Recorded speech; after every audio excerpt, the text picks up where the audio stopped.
What's going on, guys? I'm your host Sam Petty Projects, and I got a confession to make. I've let you guys down. It's not much of a confession, to be fair. Everyone following the TIR build haven't seen it uploaded in a little while, but I'm here to tell you that it is back on. So after we went to Silverstone, quick recap.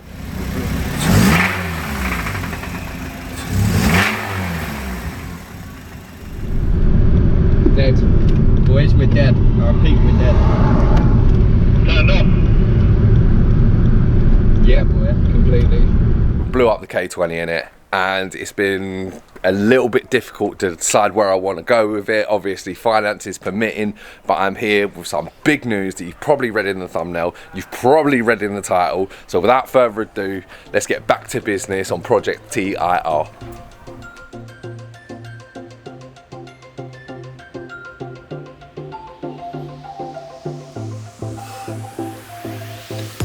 And oh boy, am I glad to be back.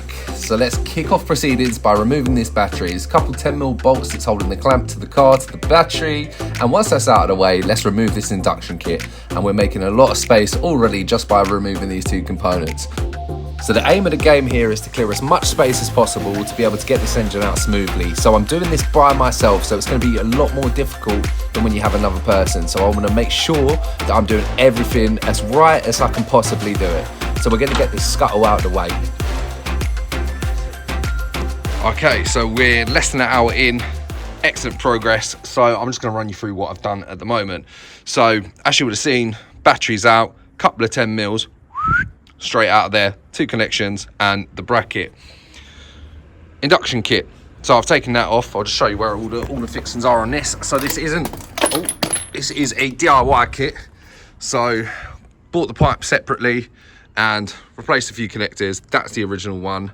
They usually have them clips on it, the ones I don't like, but yeah, I put the ones on with the bolts. And we've just moved the MAF housing 90 degrees. So when it sits in the car like that, then we can run the cabling underneath so you don't see it. Plus, I've got a makeshift bracket here, which you don't really see, that goes onto the engine mounts, just to keep that in place, because if not, then it will rattle. A fake HKS filter, which obviously has only been driven on a few times, as you can see how fresh that is. And yeah, just an extra coupling there. And obviously the stock MAF housing on that. So if you're doing it on a normal FN2, it'll be completely different because it'll have a box, but not entirely different. It'll just have a different pipe and a box. So we're making good progress. I'm going to work from the top down. So I'm going to try and get this as clear as possible, all the parts out, and that's when we'll move on to the bottom and start taking off drive shafts and whatnot. And depending on how much space we got, obviously the bumper's got to come off, wings have got to come off, maybe the wings actually, maybe the wings can stay on, I don't know yet. To get this out. And we are going to be dropping the oil, and I'm pretty sure there's going to be a little bit of oil in the metal stream after we blew that bottom end. So let's continue. Now it's a case of getting that scuttle panel out of the way fully. There's 5 10mm that hold that in, so that is now out of the way. And we're just going to disconnect all of the electrical connectors, as many as we can. There's a couple of coolant pipes at the back of the engine and the cabling for the gearbox. And we'll get the ECU out of the way while we're at it.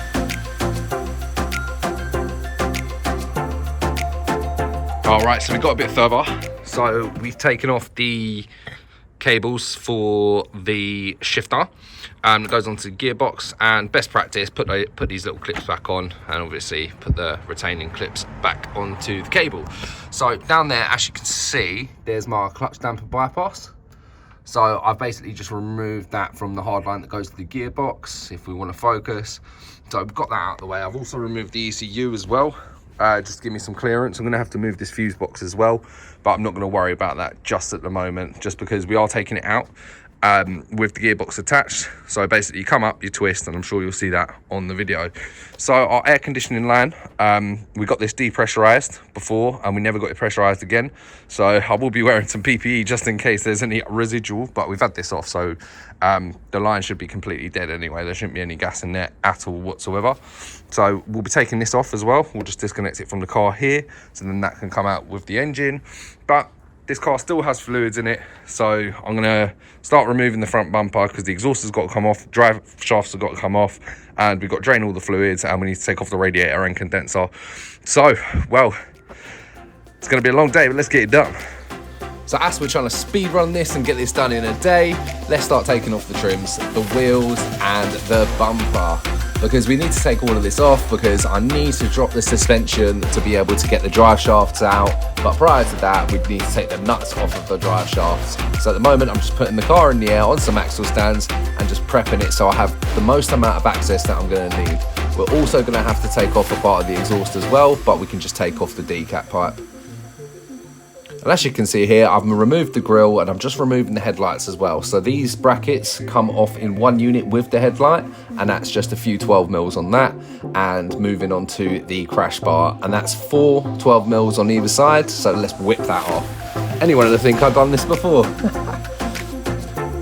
So I'm just removing the condenser from the front of the radiator. Oh, right, so quick catch up. As you would have seen there, condenser is off, obviously taking out the headlights, 3 bolts come straight out with the bracket. Crash bar, as you would have seen there, 4 bolts either side, and I'm absolutely speed running today because I don't have much time before it gets dark or rains, one of the two. So I've just done the coolant as well. As you can see there, there's just a little screw in the back of that. That's a hand screw, you can take that out by hand. That's just draining. Car's obviously on the tilt, so there is going to be some residual coolant because obviously it's not flat. But here's where we are, and obviously taking off the wheels, the arch trims. And I managed to do this pretty fast because this isn't fully put back together. Like, I haven't got my under tray on, I haven't got the wheel arch lining on since last time because we was rushing to get to the track the night before. So it was a lot easier for me. So if you're going to do this yourself, then yeah, it might take you a little bit longer. Just to take off clips and associated other fixings. But yeah, here's where we are. So let's get this radiator out.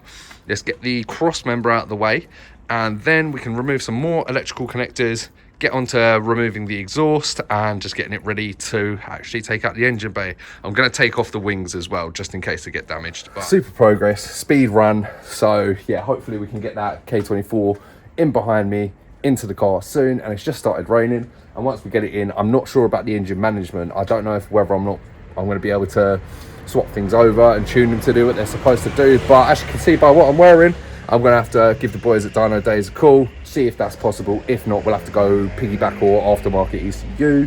I'm not really sure how we're going to do it. K-Tunes, K-Pro, whatever it's called. I've never used them before, but I think that's the way we're going to have to go. So yeah, let's keep it moving. So with the coolant now fully drained out of there, I can now remove the radiator, and there's 2 hoses going to it plus a few electrical connectors that you have to remove. That's nice and easy.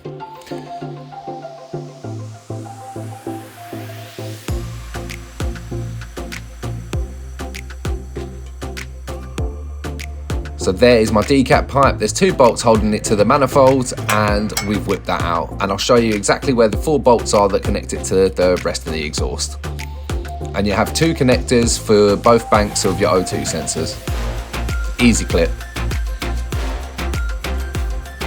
So now let's work on taking out the drive shafts. So I'm starting on the driver side, which is predominantly the more difficult one. So I just put a screwdriver up the brake disc to be able to get the leverage to remove the bolt on the drive shaft. They can be notoriously difficult to get off, but if you know how, it's pretty easy.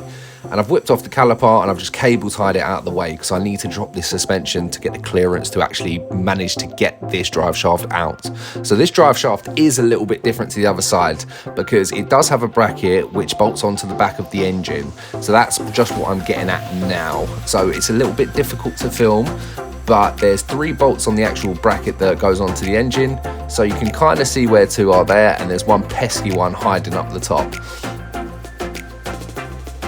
As you can see here, I managed to get the drive shaft out and it just pulled out with a little bit of leverage. So now I'm removing the subframe engine mount. So that was a little bit difficult to get out, but that also has a plate on the back of the engine, which I decided to loosen up to give myself a little bit more room. Okay, so one of the mounts is now off. So obviously the engine isn't fully supported anymore. So we're going to be taking off the cross member. And yes, This does need to be painted, most definitely, and buzz back a little bit, just when we get some rust protection paint on that. So gearbox mount's going to come off, and obviously that bolts in to either of the chassis rails where I've had them welded in for the conversion. So let's get the engine supported with a jack and take this off and get ready to pull it out. With the jack underneath the engine, with a little bit of cardboard, I started to remove the gearbox mount and the crossbar that goes across the bottom. So some of these bolts were a little bit difficult to get out under tension, because when we welded it in, I think it's off by about 1 millimeter, but they're not cross-threading, thank goodness. So if you try this to yourself, measure twice and weld once. But that came off nice and easy, to be fair. So we're just getting the engine crane just ready in place, because we've pretty much removed absolutely everything we need to remove. Well, so I thought at this point. Double wrapped and hooked that side. Double wrapped and hooked that side. First time putting an engine on my own, so I don't know if I've done it correctly, but I suppose there's only one way to find out. And we're gonna hook on from the middle here, and hopefully we have a solid pull. So with the engine under the tension of the jack underneath, it was just slightly on, and the tension of the engine crane on the straps, I've started to remove the bolts that go into both the engine mounts and the gearbox mount that bolted to the car. So you don't want to give it too much, because you don't want to put too much stress on those bolts. But as I started lifting the engine out, I realised without 2 people, I'm not able to get the perfect angle for this. So I had to remove the exhaust manifold and also the alternator. But we got there in the end. All right, so my camera just died again. Very wet, very rainy, but we managed to get it out. So this time, exhaust manifold came off. Absolute swear word to do while it was in its place. Didn't crack the windscreen, thank goodness, and just basically lifted it out. Once I got it over where the chassis is, up, out, turn, here we go, lovely. So we're now currently on the next day, because as you would have seen there, started raining, garage wasn't clear, packed up the tools, but we do have our resident surgeon in the house. What's happening? You're back, you're back. So first and foremost, how was the engine pull? Oh, you've done pretty good. I mean, it's here, but I think you failed to notice something. So it looks like we may have a potential head gasket blown, as well as some other gremlins that you may have caused on the track. So that would explain why it was an overheating issue, which you weren't fully sure about what was going on. It's been so long, I can't really remember everything, all the other damage you've done. So let's find out. Let's find out. So we're taking the gearbox off, so obviously the fluid has to be removed, and there's a load of bolts that bolt it into the engine. So once they've been removed, we just got to give it a cheeky little wiggle and it comes straight off. Okay, so as you would have seen, we just got the gearbox off, and that consisted of many bolts all around the engine side. Some were facing back towards us, some were facing in from the gearbox. So we've labelled those and put those there.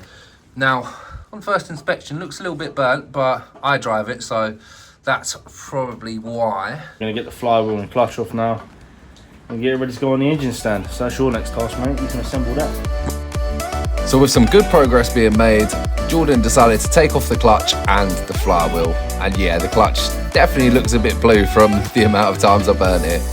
So we're just taking off the bolts that hold the flywheel onto the engine, and we just do a little bit of counter leverage with a pry bar to get that off nice and easy. So the engine stands, the bit that bolts to the engine that actually goes onto the wheels and the frame, just needs to be held in with the existing gearbox bolts.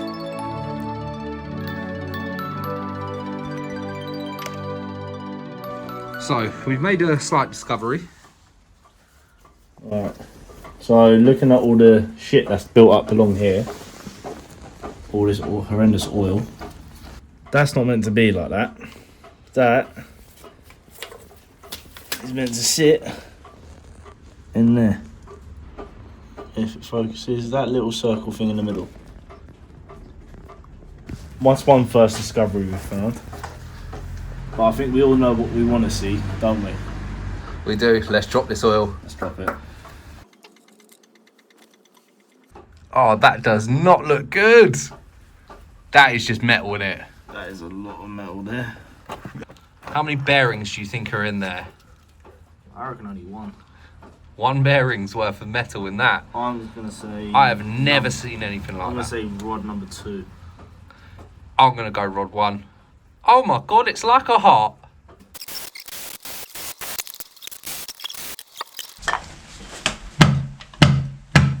There we go.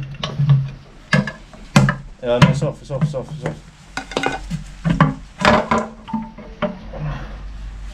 Wait. Comment down below what rod, what bearing has gone bang. Whoever gets the right rod Can have the rod. can have the rod. I think that's fair. Oh my lord. Get the camera over here. Oh my god. Sam, you have done what a lot of people struggle to do when they're boosted and running big power on a K engine. You've blown a stock K engine without running any power. Are you not entertained? I'm impressed. Oh Christ. Oh my god. That is shocking. That is why your engine started the war. No. That might be more than one bearing inside that. Alright, so you've seen what is in the oil pickup pipe, couple bearings in there. In the next video we're going to be pulling this apart a little bit more just to see the pistons and other things and see if there's anything we can say from this engine, and we'll be unwrapping the K24 and getting that ready to go in the car. Not sure exactly what we're going to be doing on it, but we're going to be doing some essential maintenance, and depending on where we go, might even be test fitting it to the car. It's your boy Sam Paddy Projects. Big shout out to GoFlex, big shout out to Godfrey, and I will catch you on the next one.